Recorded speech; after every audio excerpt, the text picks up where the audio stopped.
On the B. And the other one's on the 8th note. Yeah. Can you put that bottle of water down? Which bottle? You just tell me when I need to do that. Yeah. Damien, just a little bit this way. Fill up that hole, yeah. Perfect. Alright guys. Welcome to the Crafty Music Tips YouTube channel. My name is Crafty and this is yet another behind the sound video where myself and some of the other guys from Sing It Live, we take a look at what went into choosing the song and putting the song together for a recording in Darren Mullan's basement studio. And so this song Chandelier was originally by Sia, released in 2014. And so you might be aware, maybe you're not aware, but Sia actually is from Adelaide, South Australia, as we all are from the Sing It Live group. And she, of course, would be, traipsing around the world in many, many, many other places, but that's where she got her start originally. And this song went huge back in the day. And I guess it was a lot to do with the fantastic video. But, I mean, it's in the song, isn't it, as well? And so I'm going to ask Darren, what went into choosing this song? Hello, Darren. What do you want, man? What is it you want? For the behind the sound video, I'm sure people would like to know why Chandelier. Well, Chandelier was a bit of a risk. It is a risk because we've been doing a lot of older songs, 70s, 80s, 90s, because all you guys are so old. And it's, so we figured, look, if you're not living on the edge, you're taking up too much room, sort of, thinking. I do like that saying. And plus, I really like the slam of a pop song, that really, bam, simplicity, keyboards, bass, drums, and it required, it's an electronic song with a band approach, and of course Michael Marino's drumming is like a machine, absolutely crazy. And, the vocals from Chloe as well. I had to give it a try. Pop songs, this one's gone all around the world. And plus Sia, she's from here, South Australia. From Adelaide, right here. So, Sia, if you're watching, or if you see the video, or if you know Sia, tell her hi. Hope you love the song. Anyway, Chloe Castledine, tell us about singing Chandelier. I got to ask you before we talk about song stuff. What's this person or clothing item that you have here? Just a freaky mannequin that I like to have around. No, I'm a bit of a sewer. So I have, this is like my little, my mannequin here. Does the mannequin have a name? No, I haven't gotten that personal with it yet. Maybe one of the lovely viewers could put a mannequin name suggestion in the comments. Any names we could name my mannequin? What's the, it's the Star Wars reference. Is it Anakin? Yeah. Anakin. I've never gotten into the Star Wars, but my kids have, because my husband has sat down with them and loved watching all the vintage ones. Yeah. So they're obsessed. So I have no idea. So speaking of not really that vintage, this song that we're going to be talking about today is not really that vintage, really, if you compare it to other Sing It Live songs. For instance, maybe Back in Black by AC/DC. I mean, that's semi-vintage, isn't it? Yeah, well, you know why I bring that up. Please do share. Well, some other people may not realize that sometimes in Darren's basement studio, we do not one but two songs. And you would think that, the crazy Sia singing would need to be done first. If the song also to be done on the day is an AC/DC screamer. But we did it around the other way. We did AC/DC first, then had lunch, and then you had a crack at Sia. Yep, it was a big day. Yeah, hell yeah. I got to say, I can't remember what I said to you around that time. I vaguely remember sending you a text message around, later that day or the next day, because it just sort of occurred to me that there wouldn't be too many human beings present on the earth that would be able to do that. Whether they'd be, crazy enough to try or have the physical capabilities to be able to do that. So, words like gun or pocket rocket, other, words of that manner come to mind when I think of you being able to do that. That's Thank you. I asked for that one first because that's easier for me to sing. It's a little bit faster. It's high energy. I'm placing it differently to what I would for Sia. Sia's number, you have to belt from down here straight up to there. And I needed to be properly warmed up. I was pretty tired physically because we went hard with the back and black. Well, speak for yourself about being, tired, because I was pretty relaxed during the AC/DC. I didn't exert any energy whatsoever. That's why I was like, how do you even do that? But if you say that it's easier and that you're using it as a warm-up, well, then that makes sense. With this song, Chandelier, I don't feel like I gave my strongest performance. Maybe that's because I was doing AC/DC beforehand. Maybe it's because I was unwell. I've been struggling with just a little bit of sickness that's lingering. And so it's actually causing just a few dramas with my sinuses and throat. So that day I struggled a little bit. And so by the time we got to Chandelier, I felt a bit strainy. And I kept saying, I'm sorry, guys, I'm not singing like my normal self. But Darren didn't hate it. You didn't hate it. So there you go. No, you don't need to be in yet until the vocals come in. Okay, cool. And I'll play it right as well. Yeah.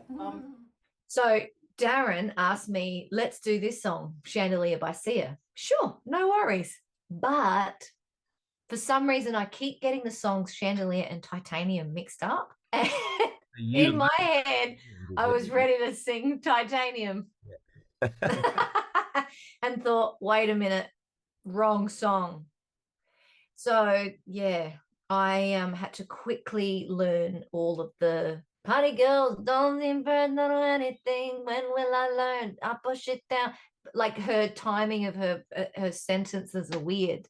So I may have been a little bit stressed because I learned the wrong song. Don't tell Darren. I won't. Yeah. And I'm sure there are a lot of people out there that are like, I don't know either song, Chandelier or Titanium, because it wasn't recorded in the 1970s or 80s. Yeah, it definitely is one of those songs, like either one of those, where I was in a cover band with Tib, actually, back in the day. Oh, yeah. Mr. Sing It Live, Tib. And so he actually did Titanium. It was in a different key, but we gave it a good red hot go, and it was, it was pretty cool, actually. So I know Titanium better. But, I guess living as a human being on planet Earth, and you're walking around and you're going from shop to radio station to, TV commercial, whatever it is, then, I was familiar with the tune and whatnot, but I actually had never played it, so I had to do a bit of learning. One of the things that I always do is I always make sure that I know what the song structure is first, because then it's just a matter of going, all right, well, what are the structure elements that I know? As soon as you learn a verse, well, there'll probably be more than one verse in the song. So that means you already know a percentage of the song extra from learning that one bit. It's just a matter of filling in the gaps. So what's your process with learning a song?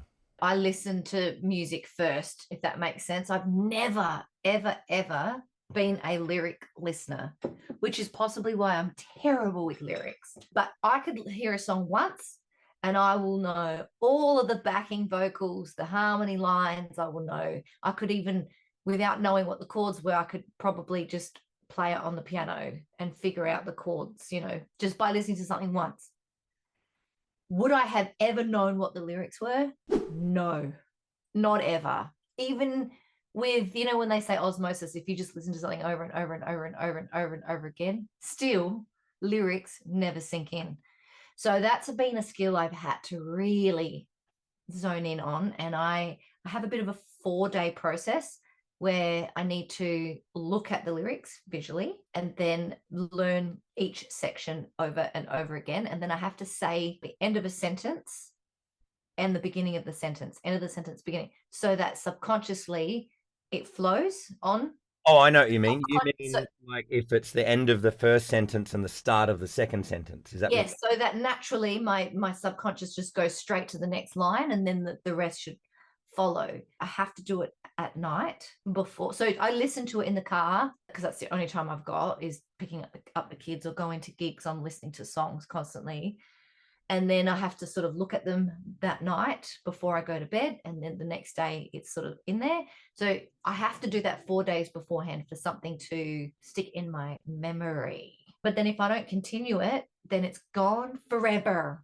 I think there's too many songs I'm always having to learn all the time. So I don't retain a lot of it. Chloe, I've Sorry, I'm talking so much.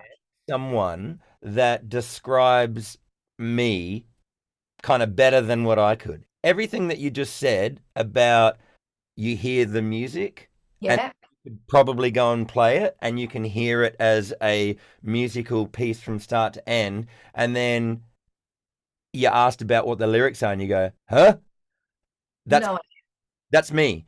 And that's how I connect with music. I remember Andy Seymour and I were on a road trip once and we're starting to get into, past stories and then we start talking about, oh, what about that song? Wow, how's the lyrical content of that song? And I said, oh no, I don't know that song. So they put the song on for me to listen to. I couldn't, even though I knew that I was supposed to be listening to the lyrics. Your brain's listening to something else. Started going, oh yeah, it's in E minor. And oh, that's a great, kick drum sound. Oh, wait, words. And it had gone. Yeah, I'm never listening to it. Even when I'm actively trying to listen to words, I fade off. So I'm like, oh, I've got to rewind. So I'm constantly in the car, rewind. Not that you can rewind in a car, but just press that back button. And I'm constantly just focused, Chloe. I have to actually tell myself to focus on the words.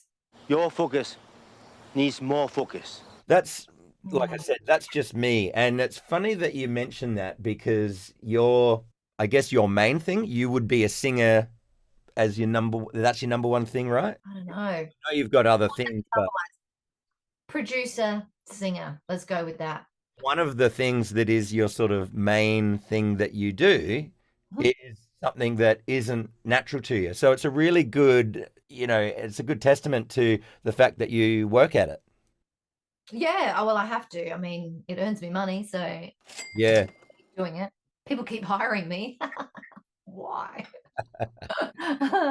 Well, if I'm fooling them, that's fine. I'll take the money. But don't get me wrong. Like I love singing. I absolutely love singing, and I love, getting into the song. I'm not fake. It's not that I'm getting up there and being fake with it because I don't know what the lyrics are about. Once I've learned the lyrics, I know what I'm singing, kind of. But with this song, especially when I realized, oh wait, it's not Titanium, it's Chandelier. I watched a whole lot of her videos, Sia, and I guess it's meant to be like a really deep song about perhaps her alcoholism. I don't even drink, so can't relate. But what I try and do, so I'm still being authentic, is I just love listening to the music and getting into the feel of the music. Does that make sense? Yeah. I'm not into like deep and dark stuff or trying to be deep and dark, but the music, that sentiment that she's trying to portray is actually in her music. So I just sort of get into the tune, get into the chords and how people are playing it. And so that way I feel like I'm still being authentic. But why would you do that to yourself? Why would you make a song that you have to scream so high? I'm gonna swing. That's high. I mean, you can see me in this clip, I'm like leaning forward just to try and get those really high notes. And I never realized that about the lyrical content about the alcoholism. I'm talking now, obviously. So she, I guess, maybe I'm being hypothetical here, but maybe she's like, okay, so there's this thing that's really like where I'm on the edge. So maybe she needs to put her voice on the edge to be able. Oh yeah, absolutely. And she uses that tension to really tell the story. She genuinely just lived and breathed this song, and it was so close to her heart. I sort of said to Darren, how do you want me to sing this? Because I didn't want to be an actress in that moment. Does that make sense? Sia she's also very known for the way she doesn't pronounce her words, and that's her style, and that's very unique to her. So I said to Darren, like, how do you want me to sing this? Like, how do you want me to play this and perform it? Do you want me to be like Sia? Do you want me to be Chloe? Do you want me to blend a little bit of the sentiment with Chloe? And so there is a part, though, that I laugh at myself every time I hear it. What is that? Just before the chorus. Is it throwing down or throwing back? Down, I couldn't help it because I heard it so much the night before. Because it was only the night before I realized, wait, I'm singing the wrong song. So I just listened to it over and over. Thrown down the line, and I did it. I actually did it in the song, and I couldn't help it because it was so subconsciously ingrained in me there. So every time I hear this song, everyone feel free to have a laugh at me. Is it throw them down or throw them back? I don't know. I've forgotten.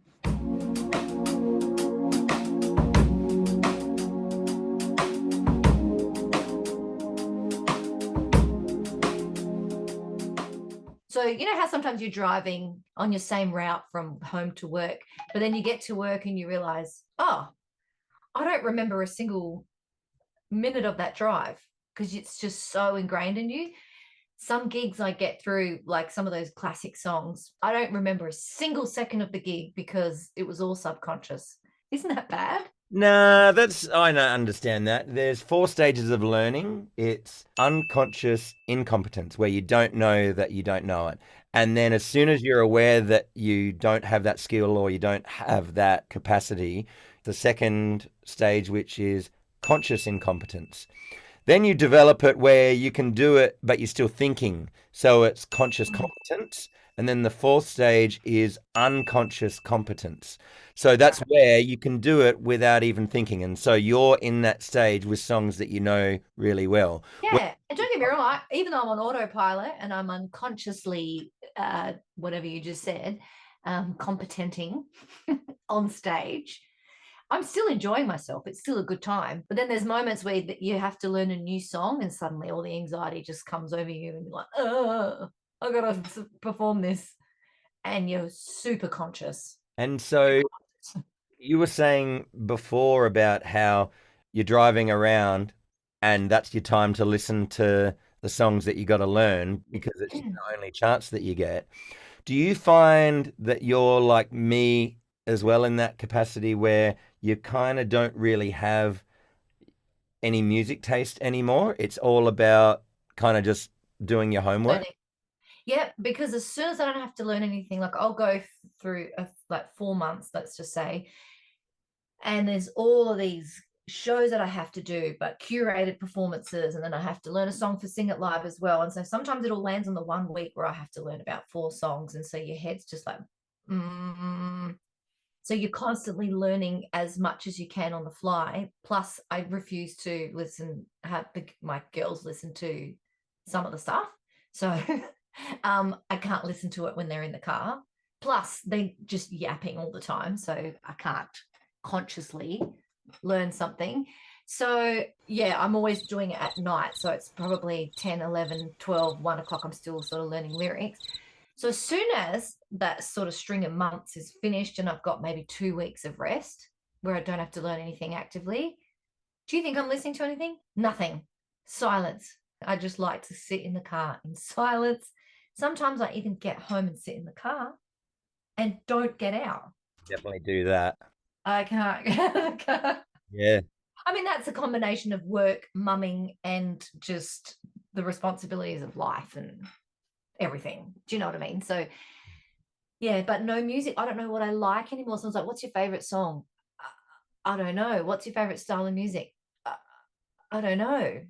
You haven't even asked me that question, and I've asked myself, but because I'm actually curious, I don't know anymore. I love like old school gospel style songs. I grew up listening to Kirk Franklin back in the day.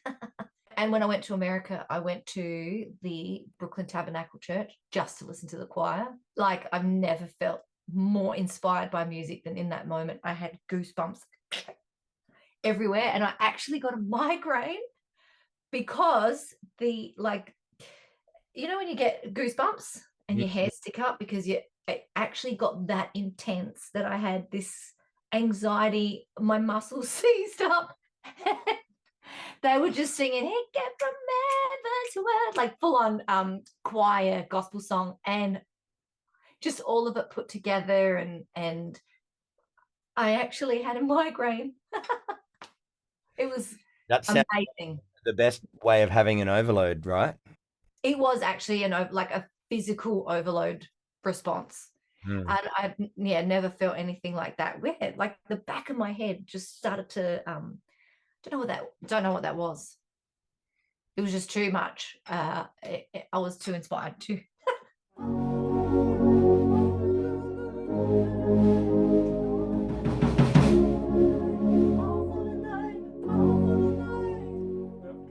That's a better ending, right? Yes. Boom, boom, boom. Yep. Heaps.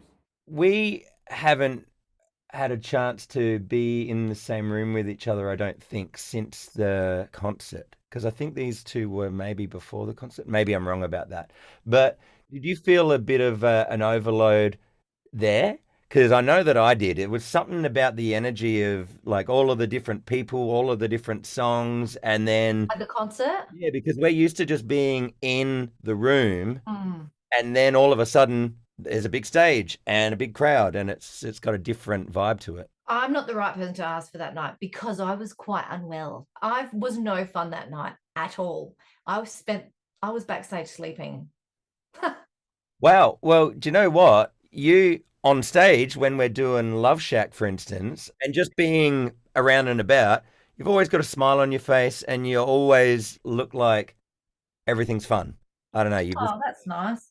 So, Well, I mean, it is. Nothing wasn't fun. It was awesome. I just wasn't well. So backstage, I was overtired. I probably overloaded myself too much with stuff, and I didn't feel very well and felt just a bit sickly. And I was sleeping backstage, and I was really telling myself, "Come on, Chloe, this is fun. You know, I'm here." And Nikki's there, and Mel's there, and Sky, and we're all just together. So that's always a fun time. But I was sleeping. So then I think Nikki had to wake me up and just be like, "Your song's coming up, Chloe." And I had to get up, and I just had to like, come on. I had to pep talk myself into singing. What song did I sing again?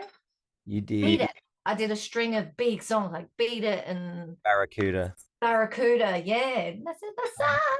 I did feel a little disconnected that night, especially when I came back up for Love Shack, because that was a bit of a gap. So I may have fallen back asleep.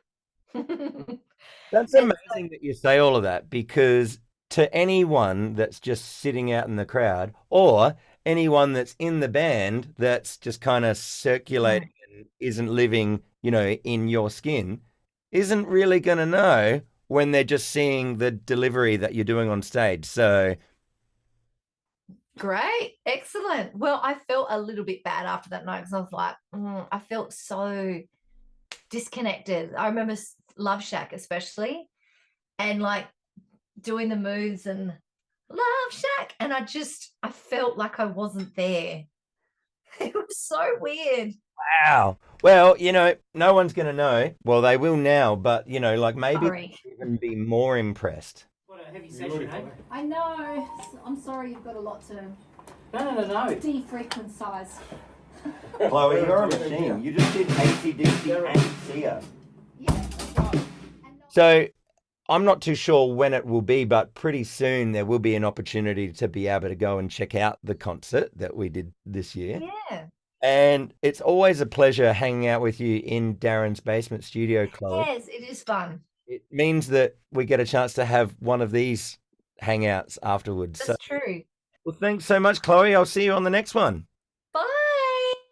All right, so there you have it. Did you learn anything from us talking about this behind the scenes stuff? Let us know in the comments below if you enjoyed the video, if you have any other song ideas for us. We'd love to know. So if you haven't already done so, subscribe to the Sing It Live channel, ring the notification bell so that you know when the next song is, even though it's pretty much the same time every week. And there's also a bunch of crafty music tips videos here that are more than just the behind the sounds videos. There's a bunch of different general music tips related to you on your musical journey, however it can help. So I'll get out of here. I'll see you in another one of these videos really soon. Just remember that you don't have to do every single thing right now, musically speaking. Just do the next thing. Hope that helps. I'll see you really soon. Cheers.